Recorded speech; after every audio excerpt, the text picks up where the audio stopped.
बिस्मिल्लाहिर्रहमानिर्रहीम। अस्सलाम वालेकुम व्यूअर्स, कैसे हैं आप सब। Welcome to my channel. आज हम अपना PSY 5 12 gender issues in psychology का लेक्चर नंबर 37 करेंगे। इसमें हम पढ़ेंगे जेंडर एंड कैंसर के बारे में, यानी कि मुख्तलिफ़ टाइप की कैंसर जो दोनों जेंडर को हो सकते हैं और उनकी क्या रेशोज़ हैं। तो लास्ट वाले लेक्चर में हमने डिस्कस किया था क्रोनरी हार्ट डिजीज़ के बारे में। हार्ट डिजीज़ में हमने बेसिकली टू चीज़ें पढ़ी थी। एक था एंजीना पेक्टोरिस एंड सेकंड पे था मायोकार्डियल इन्फार्क्शन। तो वो चीज़ें जो हैं वो सारी आपको अच्छे से समझ आ गई होगी। तो आज का लेक्चर स्टार्ट करने से पहले आप चैनल को सब्सक्राइब कर दें, वीडियो को लाइक और शेयर कर दें और प्यार प्यार कमेंट्स भी ज़रूर कीजिएगा। बिना टाइम वेस्ट किए स्टार्ट करते हैं आज का अपना lecture, gender and cancer. Cancer जो है वो अभी मॉडर्न वर्ल्ड का सबसे बड़ा किलर है, यानी कि बहुत से लोग जो हैं वो कैंसर की वजह से उनकी मौत वाक़ई हो जाती है। ये second biggest cause of death है, यानी कि फ़र्स्ट में आपने याद रखना है कि दुनिया में सबसे ज़्यादा अमवात किस चीज़ की वजह से होती हैं, कोरोनरी हार्ट डिजीज़ की वजह से। पहले नंबर पे हार्ट डिजीज़ है और दूसरे नंबर पे कैंसर है। तो कैंसर की वजह से भी बहुत सारे लोग जो हैं उनकी मौत वाक़ई हो जाती है। ये एक ऐसी बीमारी है जिसकी वजह से सब लोग जो हैं वो खौफज़दा महसूस करते हैं और इसको एक डेडली कंडीशन जो है वो समझते हैं। इसकी मेन वजह यह है कि इसके बारे में जो है आम को आगाही भी हासिल नहीं है और इसका ट्रीटमेंट जो है वो बहुत कॉम्प्लिकेटेड भी है और बहुत ज़्यादा दुख देने वाला भी है और बहुत ज़्यादा इकोनॉमिकल भी है, यानी कि पैसे भी बहुत लगते हैं। और इसकी वजह से ये तमाम वजूहत हैं जिनकी वजह से ये बीमारी जो है बहुत ज़्यादा मार देने वाली और खौफज़दा होते हैं इसकी वजह से बहुत सारे लोग। What is cancer? कैंसर क्या है? इसमें ये कोई एक बीमारी नहीं है, ये है एक सेट ऑफ डिजीज़ेस। इसमें 100 से ज़्यादा बीमारियां आती हैं जो कि एक जैसे सिम्टम्स जो हैं वो शेयर करती हैं और DNA के डिसफंक्शन की वजह से जो है वो आपको कैंसर्स होते हैं। कैंसर्स की यानी कि वजह क्या है कि DNA में आपके कोई ख़राबी आ जाती है, तो उसकी वजह से आपको फिर कैंसर हो सकते हैं। कैंसर की डिफिनेशन ये आगे है, ये आपने शॉर्ट के लिए भी याद करनी है।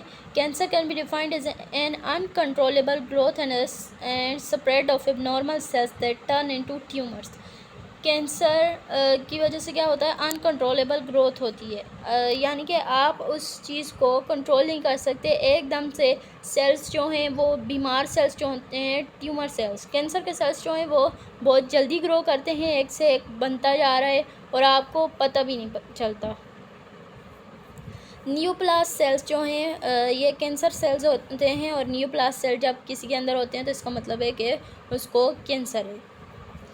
और इन सेल्स की फिर कॉलोनीज बन जाती हैं, यानी कि एक सेल तो नहीं रहता। जब एक सेल लेवल पे होता है कैंसर का सेल तो उसको बोलते हैं न्यूप्लास्ट, लेकिन जब उनकी कॉलोनीज बन जाती हैं तो कॉलोनीज की दो टाइप्स होती हैं, एक होती है बिनाइन और एक होती है मेलिग्नेंट।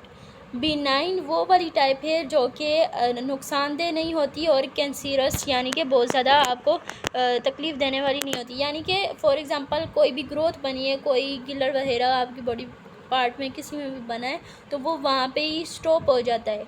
लेकिन मेलिग्नेंट जब स्टेज आती है ना, तो ये वो वाली स्टेज होती है जिसमें वो सेल्स जो हैं वो रुकते नहीं हैं, लेकिन आसपास के सेल्स जो हैं उन सब को भी डिस्ट्रॉय करना, तबाह ख़राब करना शुरू कर देते हैं और आसपास के सेल्स को भी अपने जैसा न्यूप्लास्ट बनाना शुरू कर देते हैं। और जब ये वाली स्टेज आती है इसको बोलते हैं मेटास्टेसिस। तो ये वाली स्टेज होती है जिसमें बीमारी आपके पूरे जिस्म में फैल चुकी होती है। तो आपने ये दो चीज़ें याद रखनी है। बिनाइन जो है वो लोकलाइज्ड होता है, यानी कि एक जगह पर ही होता है। ये भी कैंसर सेल्स होते हैं लेकिन आपको नुकसान नहीं देते। और मेलिग्नेंट जो है वो नुकसान वाली स्टेज है, इसमें आसपास वाले सेल्स जो हैं वो भी ख़राब होते हैं और इस कंडीशन को मेटास्टेसिस कहते हैं। टाइप्स ऑफ कैंसर आगे हम देखेंगे। कैंसर की कितनी टाइप्स हैं और उनकी साइड क्या है। ब्रेस्ट कैंसर जो है वो ब्रेस्ट में होता है। Cervical and uterine cancer cervix region and uterus में होता है, ये दोनों फीमेल्स रिलेटेड हैं। प्रोस्टेट कैंसर, प्रोस्टेट ग्लैंड, ये मेल्स के रिलेटेड है। और कैंसर स्किन कैंसर जो है वो स्किन में होता है। लंग कैंसर लंग्स में होता है। कोलोरेक्टल कैंसर जो है वो कोलोन में और रेक्टम में होता है। ये डाइजेस्टिव सिस्टम के जो लास्ट पार्ट होते हैं उनमें आते हैं कोलोन और रेक्टम। ल्यूकीमिया ब्लड में होता है, ल्यूकीमिया थैलेसीमिया ये वाली जो कंडीशंस है ना तो ये ब्लड में होती हैं। रिसर्चर्स के मुताबिक कुछ ऐसे कैंसर है जो कि सिर्फ मेल के रिलेटेड और कुछ ऐसे फीमेल्स के रिलेटेड और कुछ ऐसे कैंसर हैं जो कि दोनों जेंडर्स में पाए जाते हैं।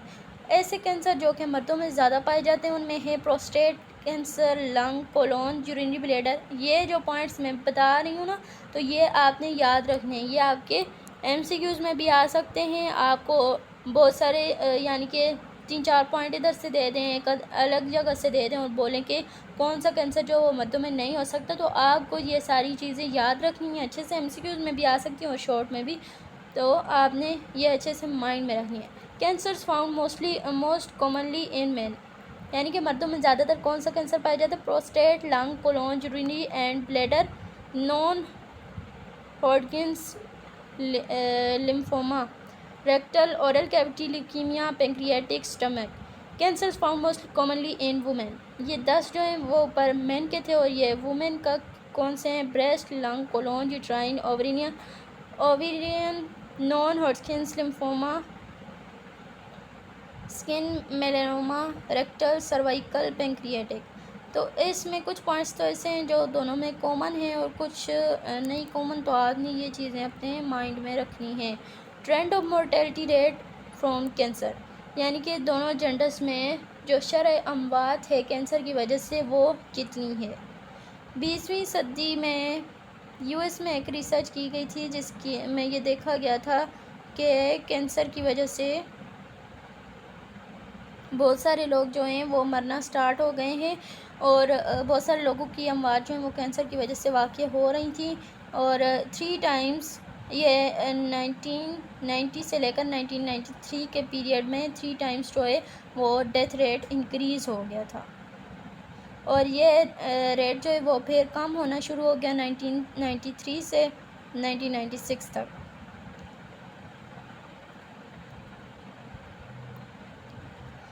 रिसर्च के मुताबिक ये देखा गया है कि लंग कैंसर जो है वो मर्दों में कम होता जा रहा है और औरतों में ज़्यादा होता जा रहा है।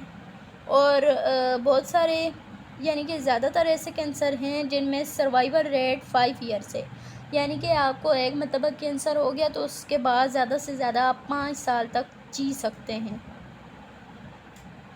और इम्प्रूवमेंट जो है वो ज़्यादातर ब्रेस्ट कैंसर में हो सकती है, यानी कि ब्रेस्ट कैंसर में ज़्यादा सर्वाइवल के चांसेस होते हैं, आप ज़्यादा अरसे तक उसके बाद भी जी सकते हैं। लेकिन ये वो स्टेज है जब आप अर्ली डायग्नोसिस कर लें, यानी कि जल्दी बीमारी पकड़ी जाएगी ना और जल्दी कंट्रोल हो जाएगी ब्रेस्ट कैंसर वाली, तो फिर जो है वो सर्वाइवल के ज़्यादा चांसेस हैं। अदरवाइज़ अगर थोड़ा सा भी बढ़ गया ना तो फिर जो है वो बचना मुश्किल है। Smoking a major risk factor, smoking जो है यानी कि सिगरेट और मेन ये जो तंबाकू है इसकी वजह से इसमें 50 ऐसे एलिमेंट होते हैं ना जो कार्सिनोजेंस होते हैं, कैंसर कॉजिंग। और जब कोई भी स्मोक करता है, सिगरेट वगैरह पीता है, तो वो डायरेक्टली उसके लंग्स में जाके बैठ जाते हैं और उसके बाद उसको इफ़ेक्ट करना शुरू कर देते हैं।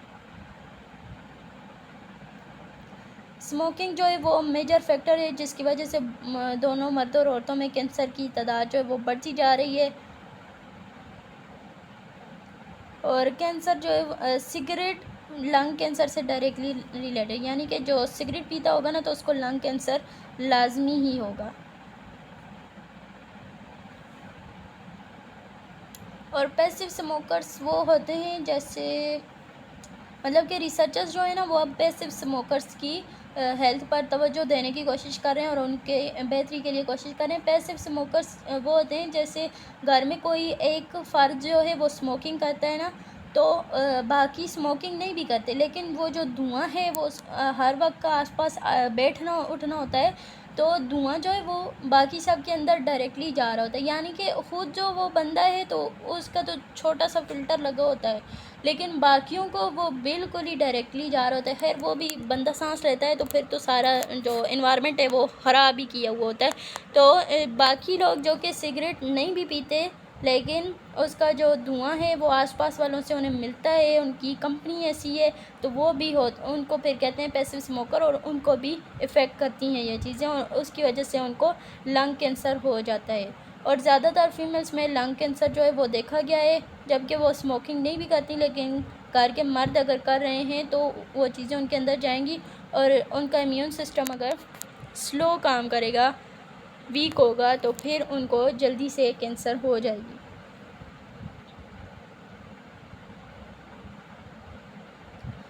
और ब्रेस्ट कैंसर जो है उसकी वो भी फिर एक लंग कैंसर होती है, सिगरेट की वजह से लंग कैंसर होगी, और फिर लंग कैंसर की वजह से ब्रेस्ट कैंसर जो है वो भी ज़्यादा हो जाएगी।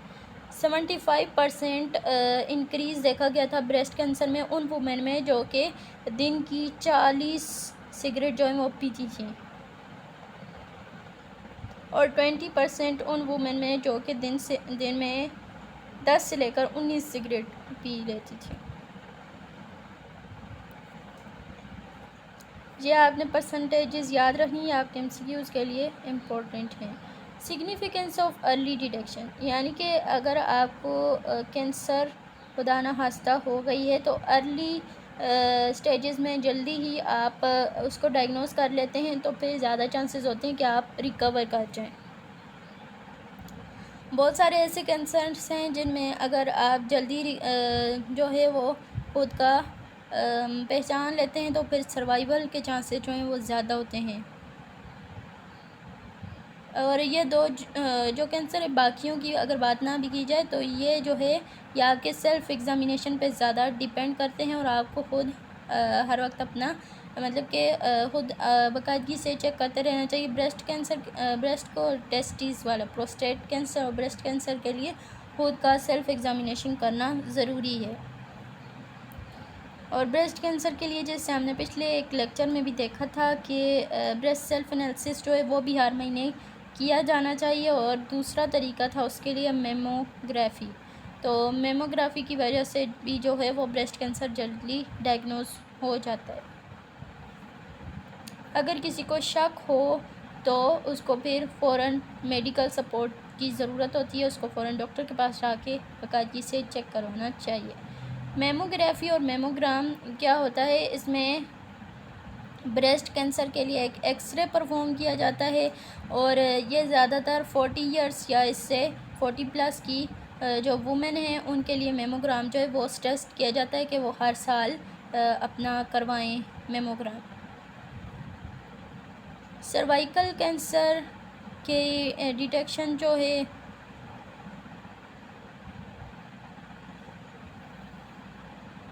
वो इजी है और पेनलेस है। इसमें क्या होता है, पेप टेस्ट और पेप स्मीयर किया जाता है, जिसकी वजह से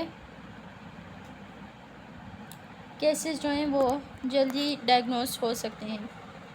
35 प्लस की एज में वुमेन को ये रिकमेंड किया जाता है कि वो यानी कि साल में 2 मरतबा 6 माह में 1 मरतबा लाजमी अपना ये पेप टेस्ट करवाएं सर्वाइकल कैंसर के लिए।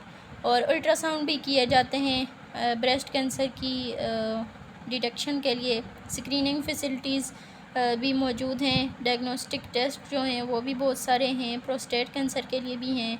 कोलोरेक्टल कैंसर जो है यानी कि डाइजेस्टिव सिस्टम के आगे जो लास्ट पार्ट्स होते हैं कोलोन और रेक्टम, उनमें अगर आपको कैंसर हो जाता है तो उसकी डिटेक्शन के लिए एंडोस्कोपी की जाती है, और एंडोस्कोपी जो है वो आप रेगुलरली करवानी चाहिए। अगर किसी बंदे की आवाज़ में कोई चेंज आ जाए, कफ पैटर्न में, ब्रीथिंग में, तो लंग कैंसर के लिए उसको ज़रूर डिटेक्शन करवाई जानी चाहिए। What needs to be done, यानी कि क्या किया जाना चाहिए, कि कैंसर की जो नेचर है उसके बारे में लोगों को आगाह किया जाए, और इसका जो ख़तरा है उसके बारे में लोगों को बताया जाए। इसके जो अर्ली सिम्टम्स हैं वो भी लोगों को बताए जाएं, और ये बताया जाए कि वो किस तरह से ख़ुद का एग्ज़ामिनेशन कर सकते हैं, और जो अर्ली स्टेज पे ख़ुद को जो है खुद का डिटेक्शन करके फिर इलाज करवा सकते हैं। हमारे कल्चर में बहुत सी वुमेन ऐसी हैं जो कि जो कि एजुकेटेड नहीं हैं इस लिहाज से, और वो अपना सेल्फ़ एग्ज़ामिनेशन नहीं करती, और इस प्रोसेस पर भी एम्बेरसमेंट फ़ील करने की वजह से बहुत से लोग जो हैं, अगर उनको बीमारी होती भी है तो वो उस चीज़ को ज़ाहिर नहीं करते, और बहुत से मर्द जो हैं वो पोस्टपोन करते हैं डॉक्टर के पास जाना। और ज़रूरत ये है कि टीवी और रेडियो पर इस किस्म की जो चीज़ें हैं, यानी कि हेल्थ रिलेटेड ख़ुद को एग्ज़ामिन करने के बारे में समझाया जाना चाहिए, ताकि जो मैस पीपल हैं, आम आवाम तक रसाई हासिल हो ना, तो फिर आवाम जो है वो अपनी सेहत का अच्छे से ख्याल रख सकें। ओवरऑल इस लेक्चर में बस ये मेमोग्राफी, अल्ट्रासाउंड और एंडोस्कोपी की जानी चाहिए, यही था significance of early detection. Smoking के बारे में था, और इसमें ये जो परसेंटेजेस ये आपने एमसीक्यूज़ के लिहाज से याद रखनी है, ये आप क्या सकती हैं। और बाकी ये जो दो थे ना, cancer found most commonly in man and most commonly in women, ये आपने अच्छे से इनको याद कर लेना है।